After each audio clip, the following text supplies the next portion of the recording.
و پیام هست. الله به آتش میگه قلنا، ما به آتشمون گفتیم ای آتش ما کونی باش بردن خنک و معتدل و سلامن. علما میگن اگه گفته بود بردن نمیگفت سلامن معتدل، ابراهیم یخ میزد، زمهریر میشد، تونل انجماد میشد. سبحان الله. آتش که کارش سوزاندن، ابراهیم رو نسوزان. ابراهیم آمد بیرون، آتش نمرود را بهر گلستان آفرید. کارد که از آهنه و فلزه، کارش بریدنه. این پوست و حلقوم و عصب و هر کاری میکرد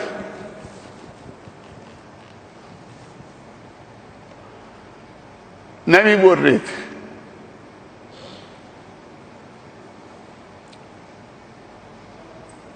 دوستی رو به کمال برسونیم. یه بار دیگه آیه میخونم. محبت خدای عزوجل. قال الله تعالی اعوذ بالله من الشیطان الرجیم یا ایها الذین آمنوا من یرتد منکم عن دینه. خدا اون روزو نیاره.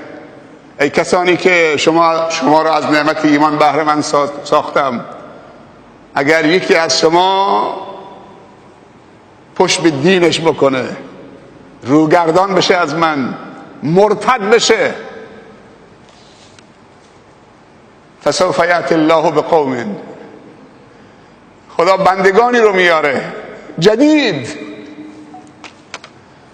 به 4 رکعت نمازت مغرور نشو. فسوف یأتی الله بقوم، خدا اینا رو کنار میزنه، قومی رو جدید میاره. یحبهم، الله اونها رو دوست داره، و یحبونه، اونها هم الله رو دوست دارن. کات استیفنز مسلمان میشه یوسف اسلام. کات استیفنز مشهورترین خواننده پاپ انگلیس مسلمان میشه، تبدیل به مجاهدی میشه.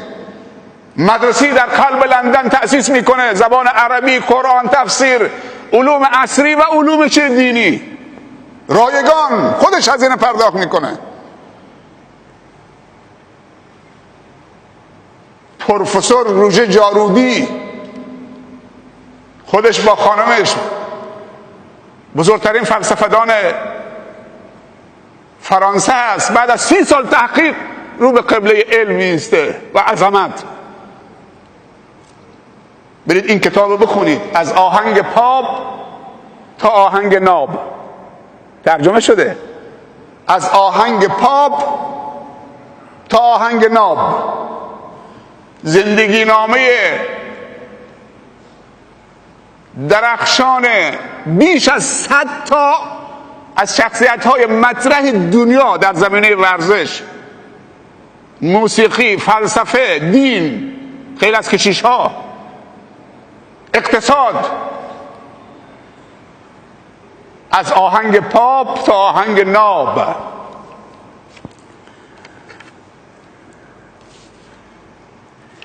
فسوف یأتی الله بقوم یحبهم و یحبونه اذلة علی المؤمنین، متواضعن در مقابل مؤمنین، مؤمنین رو نوازش میکنن، نگاه نمیکنن این بلوچه، این افغانه، این مهاجره، این سیاس، این سفیده. اونایی که بندگی خدا میکنن همه براش عزیزن. این بنگالیه، این هندیست، چین و عرب همارا، هندوستان همارا، مسلم هی هموطن حسارا، جهان همارا. علامه اقبال لاهوری میگه چین و عرب مال منه، هندوستان مال منه، مسلمان هر کجا که باشه هموطن منه، سارا جهان همارا، کل مردم جهان مال منن. یه تعدادشون هم نوع منن، انسانن، حتی که کافر باشن.